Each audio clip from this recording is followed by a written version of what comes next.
Fala pessoal, sejam muito bem-vindos ao meu canal. No vídeo de hoje, fazendo uma breve análise a respeito do segundo trimestre de 2025 da Copasa CSMG3, uma grande empresa de saneamento que, ao lado de Sanepar e Sabesp, estão com certeza entre as primeiras alternativas do segmento para investidores na Bolsa de Valores. Uma empresa que paga bons proventos, mas que, na maioria das vezes, não encontra-se num momento ideal de aporte devido ao seu preço estar mais elevado. Vamos entender o que trouxe esse resultado e, no final, fazer uma breve comparação para verificar os pontos positivos, pontos de atenção e verificar se vale a pena ou não aportar atualmente. O Pasa trouxe um resultado abaixo do esperado. Pelo contrário, no primeiro trimestre foi um resultado acima das expectativas e, nesse caso, tivemos um resultado no segundo trimestre um pouco abaixo do que era o consenso. A receita líquida de água e esgoto nesse trimestre de Copasa totalizou 1,78 bilhões, um avanço de 2,1% quando comparado ao segundo trimestre de 2024. Tivemos um dos pontos que, na minha visão, é um dos principais pontos de atenção desse resultado, o aumento nos custos e despesas, totalizando 1,04 bilhão no segundo trimestre, um aumento de 6,5%. Então, na minha visão, aí já de cara já temos um dos primeiros pontos de atenção, um aumento bem significativo nos custos e despesas da empresa. A margem EBITDA, nesse caso, foi de 38%, quando comparado a 41,4% no segundo trimestre, então uma redução também na margem, e o lucro líquido, por consequência disso, teve um decréscimo de 11%, quando comparado também ao mesmo período de 2024, chegando à casa dos 290 milhões quase. Payout da empresa, muito atrativo, ainda se mantém em 50%, então basicamente metade do lucro obtido por CSMG3 é distribuído aos acionistas. A dívida líquida atingiu 5,85 bilhões, mais um ponto de atenção na minha visão nesse resultado. Mas por outro lado, quando fizemos uma relação da dívida líquida sobre o EBITDA, ainda temos uma dívida líquida sobre o EBITDA de 2 vezes. Ainda não é nada preocupante. O ponto de atenção é o aumento da dívida. Então vamos entender por que a empresa aumentou a dívida. Mas quando olhamos numericamente, uma dívida sobre EBITDA de 2 vezes ainda até então não é problemática, desde que seja bem investida e bem distribuída ao longo do tempo. Investimentos consolidados, aí já vimos o uso do valor da dívida, principalmente de janeiro a junho, incluindo as capitalizações, somaram 1,2 bilhão, 31,4% superior a 2024. Então, de investimentos que a empresa fez, tivemos um avanço de mais de 30% quando comparamos ao ano anterior. Em junho de 2025, o número de unidades consumidoras atingiu 5,74, também um avanço, e de esgoto 4,20. Então, está aumentando a quantidade de unidades consumindo água potável e também na rede de esgoto.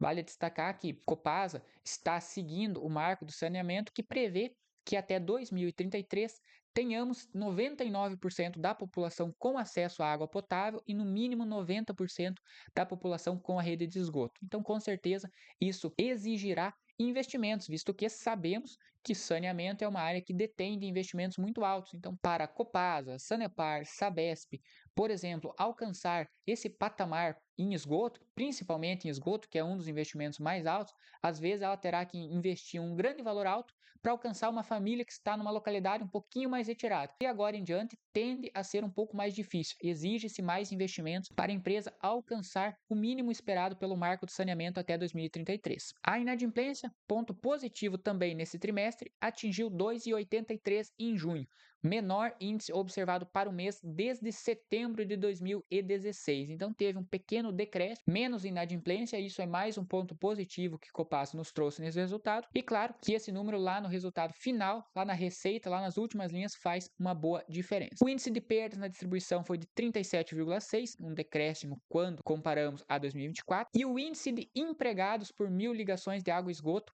passou de 1,25 para 1,20. Em outras palavras, a empresa diminuiu a sua quantidade de funcionários quando comparado à quantidade de ligações de água e esgoto. Então, nessa proporção, temos hoje 1,20 funcionários a cada 1.000 ligações de água e esgoto. De modo geral, pessoal, boa parte do resultado dos principais pontos já foram citados logo aqui na primeira página.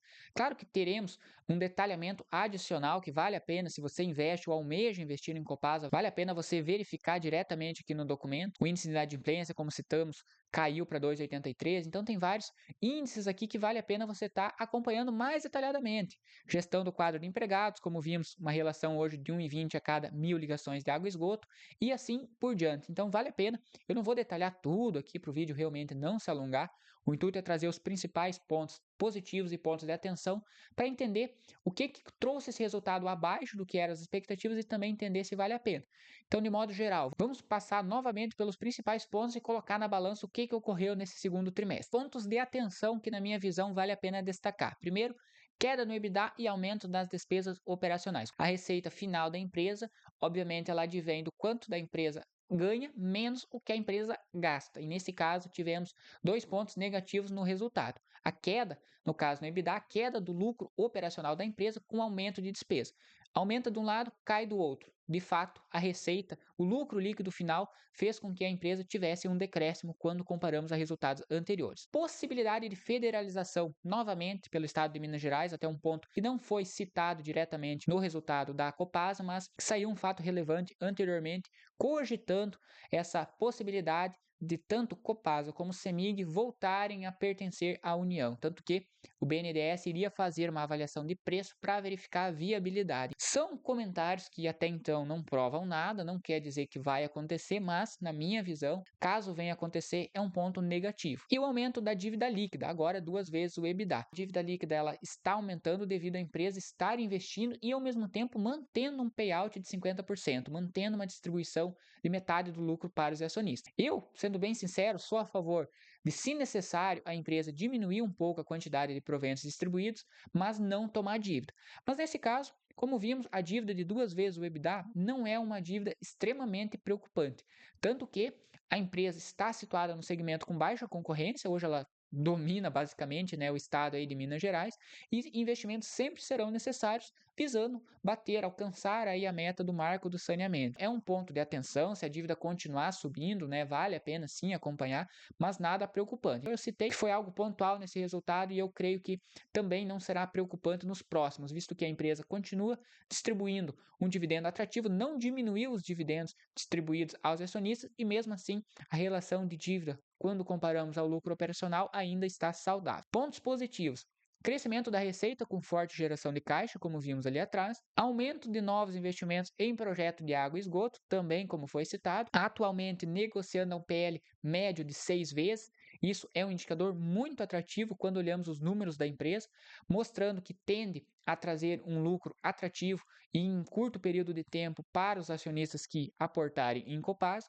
E o payout que se manteve em 50%, que é o caso dos dividendos. Então, hoje, Copasa é uma das principais pagadoras de dividendos da Bolsa de Valores e isso, pelo menos no curto prazo, agora tende a se manter. Um ponto muito positivo para quem busca uma renda passiva. Conclusão final. Resultado fraco, impactado pela queda da receita e aumento dos custos. A empresa ainda tem previsibilidade e segue investindo em novos projetos, mas ainda assim passa por algumas incertezas de curto prazo que podem impactar a cotação, a qual não apresenta muita margem de segurança. Copasa hoje, na minha visão pessoal, por mais que ela tenha alguns indicadores atrativos, como é o próprio caso do preço sobre lucro, mas na minha visão, ao lado de Sanepar, também puxando o gancho aí para outra excelente empresa de saneamento, não estariam nas melhores oportunidades de aporte. Quer dizer que não vale a pena? Bom, daí a decisão é de cada investidor. Mas hoje, quando olhamos a cotação atual, não temos tanta margem de segurança para compra. Até mesmo faço o convite para você que ainda não é meu aluno, acessar a minha área de membros. Vou deixar o link aqui no primeiro comentário da lista de espera. Atualmente estamos com as vagas fechadas, mas logo abriremos novas vagas e quem estar na lista de espera com certeza será avisado em primeira mão. Na minha área de membros, eu trabalho com 20 recomendações de ações, 20 recomendações de fundos imobiliários e 6 ETFs e com um breve spoiler que logo traremos também recomendações de estoques ativos americanos para você que busca uma diversificação internacional. Mas de fato, Copasa hoje, na área de membros, ela está sendo recomendada, é uma excelente empresa ao lado de Sanepar, são as duas principais empresas do segmento que estão nas recomendações, porém, o preço teto hoje está abaixo da cotação atual.